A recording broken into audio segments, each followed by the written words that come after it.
days before my graduation party, my mother called to tell me I wasn't allowed to bring my fiancé. "It's not the right time for meet everyone," she said. "Your brother's having a hard week." On the night of the party, I didn't come alone, and I didn't come without him either. When the valet opened the car door at my parents' country club, my mother's face went the color of the tablecloths. "My name is Elena. I'm 31. I grew up in a house in Westchester County where the furniture cost more than most people's cars, where my father ran a private wealth management firm out of a glass office in Greenwich, and where my mother, Patricia, treated every dinner like an audition for a magazine spread. My older brother Bradley was the centerpiece of that magazine. He was the one who got the Range Rover at 17, the one whose tantrums were treated like weather events, the one my parents built their entire identity around. I was the quiet daughter who left for Boston the second I turned 18 and never really came back, not in any way that mattered. It was exactly 2 days before my graduate school commencement dinner, the one my parents had been planning for months, renting out the back room of their club to show off to their friends that their daughter had finished a doctorate at Tufts. My phone rang while I was standing in my kitchen in Cambridge, steam still rising off a pot of pasta I'd never get to eat. I saw my mother's name on the screen and answered, expecting her to ask about seating charts. "Elena, we need to talk about Sunday," she said. No hello, her voice already clipped and businesslike. "I don't think it's a good idea for Marcus to come." I set my fork down slowly. "What do you mean?" "He's my fiancé. He proposed 3 months ago. You were there for the announcement call." "I know that," she said, like I was the one being unreasonable. "But Bradley's been struggling. His divorce just finalized, and seeing you up there with a ring on your finger, celebrating, with a man who has his life together, it's going to set him off. You know how fragile he gets. We can't have a scene in front of the Whitfields and the Conrads. This is a big night for your father's reputation at the club." I felt my whole chest go cold and still, the exact way it always did when I realized again that I was never going to be the priority in that family. "So you want me to walk into my own graduation dinner without the person I'm marrying, to protect Bradley's feelings about his own failed marriage?" "Don't be dramatic," my mother snapped. "You can introduce him some other time. This weekend is complicated enough. Just come by yourself. Nobody will think anything of it. We'll see you at 6. I asked her very calmly if there was ever going to be a moment in my life that got to belong to just me. She laughed, an actual laugh, short and disbelieving, and said, "Everything doesn't have to be about you, Elena. You've always had this need to make things complicated. Just come alone. It's one dinner." I told her I understood, and I hung up before she could say anything else. I didn't cry. I'd used up all my tears on that family by the time I was 22. What I felt instead was a strange, settling calm, the kind that comes right before you stop asking people to love you the way you need and start building something they can't touch. Marcus walked in 20 minutes later carrying a bag of groceries, and he knew before I said a word that something had happened, because he'd watched me come back from enough calls with my mother to recognize the particular stillness in my face. He set the groceries down and sat across from me at the table. I told him what she'd said. He didn't say anything comforting and empty. He just asked me what I wanted to do. I picked up my phone and scrolled to a contact saved simply as Walt. I'd kept this part of my life completely separate from my parents for almost 6 years. They thought I was an underpaid adjunct lecturer barely covering rent in Cambridge, still asking them for help with my insurance some months. They had no idea I'd spent those years building a forensic accounting practice that specialized in one very particular kind of client, people whose finances didn't add up. And they certainly had no idea who Walt was to my father. Walt wasn't just a client. He was the man who'd founded my father's wealth management firm. The original partner my father had pushed out in a fraud case 22 years ago, the one that sent Walt to federal prison for 3 years on falsified records my father had personally doctored. I'd met him by accident during my second year doing forensic work in Boston, hired to audit a small firm he'd quietly rebuilt from nothing. When he found out whose daughter I was, he didn't walk away from me. He looked at me like he finally understood why the universe had put me in that room. For 4 years, we'd been quietly tracing every loan, every fraudulent client account, every shell entity my father had used to keep his firm looking solvent while it was hollowing out from the inside. "Walt," I said, my voice steady. "My mother just uninstalled my fiancé from my own graduation dinner to protect Bradley's feelings. It's time." There was a pause, then his low, even laugh. "I'll have the paperwork finalized by Sunday morning, Elena. Tell your father I said congratulations on his daughter's doctorate." It's the only honest thing he'll have to be proud of by the end of the night. I hung up and looked at Marcus. He didn't look shocked. He'd known about Walt for 2 years, known about the quiet 4-year project sitting underneath our relationship like a foundation nobody could see. He reached over and took my hand. "So Sunday's the day," he said. It wasn't a question, I told him yes. Sunday was the day my father's firm, built on a stolen reputation and a buried felony, was finally going to collapse in front of every person he'd spent 2 decades trying to impress. Sunday morning came in clean and bright, one of those perfect early June days that made the whole Westchester landscape look like a postcard.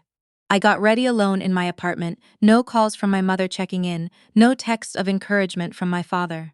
There was only silence from the people who were supposed to be proudest of me that day. I didn't let it touch me anymore. I put on the cream silk dress I'd bought for the occasion, did my own makeup at the bathroom mirror, and felt, for the first time in years, something close to peace. The country club ballroom my parents had rented looked exactly like every other event they'd ever thrown.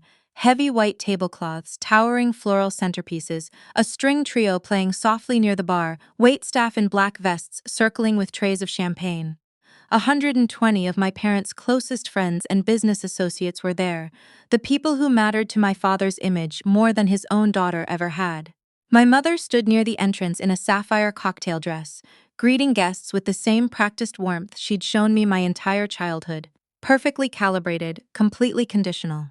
I arrived through the side entrance, the valet holding the door of my car a beat too long, because Marcus was getting out right behind me.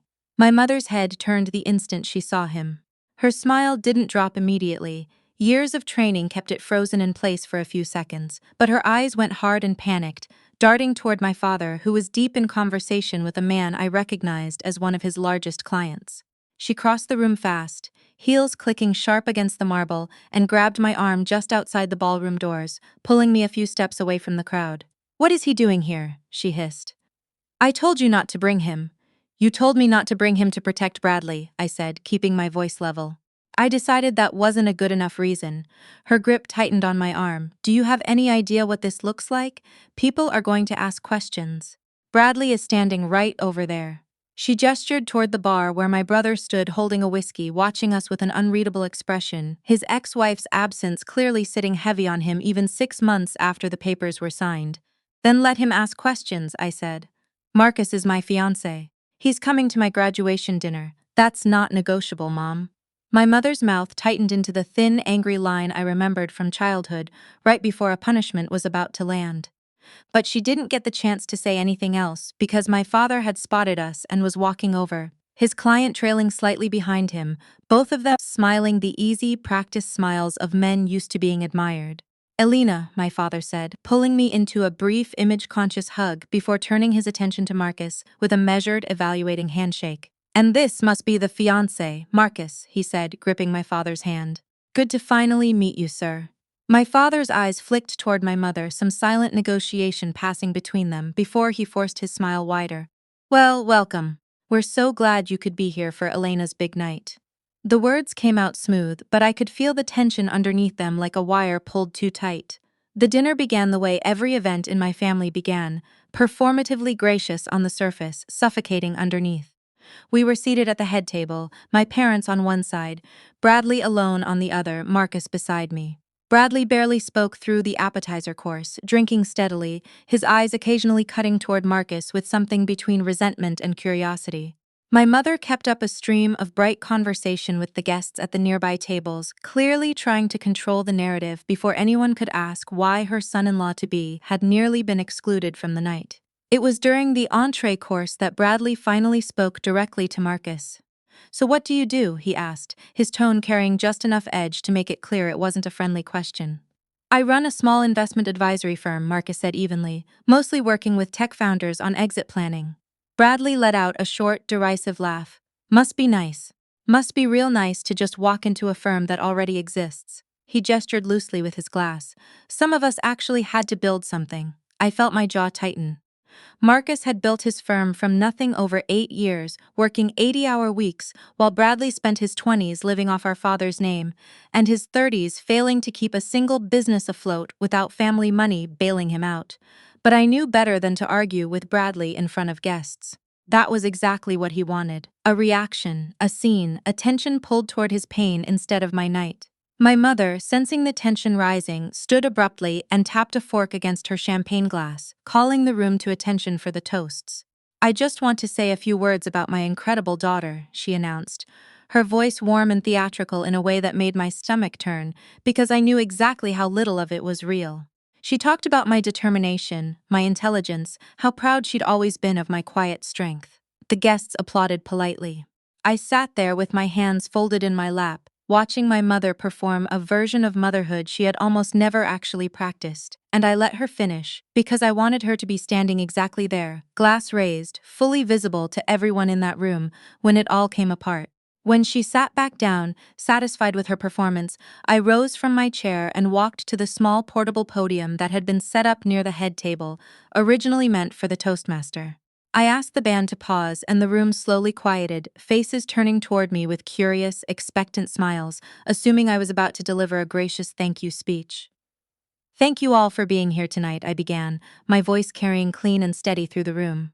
"I know my mother just gave a beautiful toast about my determination and my strength, and I want to thank her for that, because those qualities are actually going to matter a lot in the next few minutes." A ripple of polite, confused laughter moved through the tables. My mother's smiles flickered, uncertain. "For those of you who don't know me well, my family has always told a very specific story about who I am," I continued. "They told you I struggled to find direction after college. They told you I was lucky to even finish my doctorate, that I needed help with rent some months, that I was the quiet, underachieving daughter who never quite measured up to my brother. I let that sit in the air. That story was never true. It was just useful. It made Bradley's failures look smaller next to mine." Bradley's face flushed deep red. He set his glass down hard enough that the stem cracked against the table. "The truth is, for the past 6 years, I've run a forensic accounting practice based in Boston," I said, my voice steady and clear, carrying to every corner of the ballroom. "I specialize in one specific kind of investigation, finding the money that powerful men hide when their businesses are quietly failing. And about 4 years ago, I started looking very closely at my father's firm." I nodded toward the back of the room, where Marcus had quietly stepped up to a laptop connected to the small screen the club used for slideshow tributes at these events. The screen flickered to life behind me, and the gentle slideshow of childhood photos my mother had prepared earlier in the evening disappeared, replaced by a stark white document. "Walt," I said, looking out toward a tall, silver-haired man who had just stepped through the ballroom's side entrance, perfectly timed, dressed in a charcoal suit that made the country club's other guests look slightly underdressed by comparison. "Would you like to introduce yourself to my family's friends?" A confused murmur spread through the room as heads turned toward the man walking calmly down the side aisle. My father's face had gone completely white the moment he laid eyes on him, his glass frozen halfway to his mouth. "My name is Walter Greer," he said, his voice deep and unhurried, the kind of voice that commanded a room without needing to raise itself. 22 years ago, I founded the firm currently operating under your father's name. He was my junior partner. When the business started generating real wealth, he falsified our compliance records, framed me for the fraud he committed, and had me sent to federal prison for 3 years while he took my company, my clients, and my reputation." The gasp that moved through the ballroom was audible, sharp intakes of breath rippling table to table. My father's client, the one he'd been schmoozing all evening, slowly set down his fork, his expression shifting from polite interest to something closer to alarm. "That's a lie," my father said, his voice cracking as he half rose from his chair. "This man is a convicted felon. He's been harassing this family for years." "He's not lying, Dad," I said quietly, and something in my tone made the entire room go still. "I've spent 4 years going through every client account, every offshore transfer, every falsified statement your firm has filed with regulators since you took over. I have copies of everything." I nodded to Marcus, and the screen behind me shifted to a series of financial documents, dense columns of numbers I'd spent thousands of hours decoding. "These are the trust accounts you've been quietly borrowing against to cover the losses from the bad real estate deals you made in 2019. These are the falsified statements you sent the SEC last spring." I let the documents sit on the screen, giving the room time to absorb them. "And this," I said, advancing to the next slide, "is the federal subpoena your firm received 11 days ago, which you have been hiding from your own partners and clients, including several of the people sitting in this room tonight." A woman near the front, one of my father's biggest clients, a woman I recognized as having millions invested with his firm, stood up sharply, her face pale. "Warren," she said, her voice shaking with disbelief, using my father's first name with a sudden devastating informality. "Is this true? Is my money safe?" My father opened his mouth, but nothing came out. He looked, for the first time in my entire life, genuinely small. "It's not just her money," I said, turning toward the woman with what I hoped looked like sympathy, because in this moment at least I felt it. "There are 11 other client accounts in this room tonight that have been quietly drained over the past 18 months to cover his personal losses. The full list is being delivered to the SEC's New York office first thing tomorrow morning, along with everything Walt and I have compiled." The room had become a swarm of panicked whispers, guests turning to each other, several already reaching for their phones. My mother sat frozen at the head table, her champagne glass still in hand, her face draining of every ounce of color it had carried just minutes earlier when she'd been performing her speech about my quiet strength. "You said I needed help with rent," I said, turning to look directly at her now. "You told everyone tonight that I struggled, that I was lucky to finish school. I was earning more by 26 than Dad's entire firm reported in net revenue last year. I let you believe whatever made Bradley look better in comparison, because I learned a long time ago that the truth never mattered to either of you as much as the story did." Bradley stood up unsteadily, his face a mixture of fury and confusion. "This is insane," he said. "You're trying to humiliate us at your own party? What is wrong with you?" "I'm not trying to humiliate anyone, Bradley," I said calmly. "I'm telling the truth in front of the people Dad's been lying to for years. That's not the same thing, even if it feels that way to you."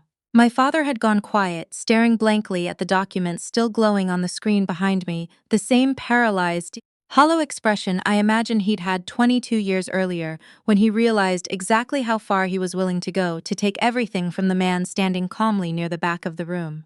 Walt walked forward then, stopping a few feet from my father's chair. He didn't raise his voice. He didn't need to. "You took my company, my freedom, and 3 years of my life, Warren," he said.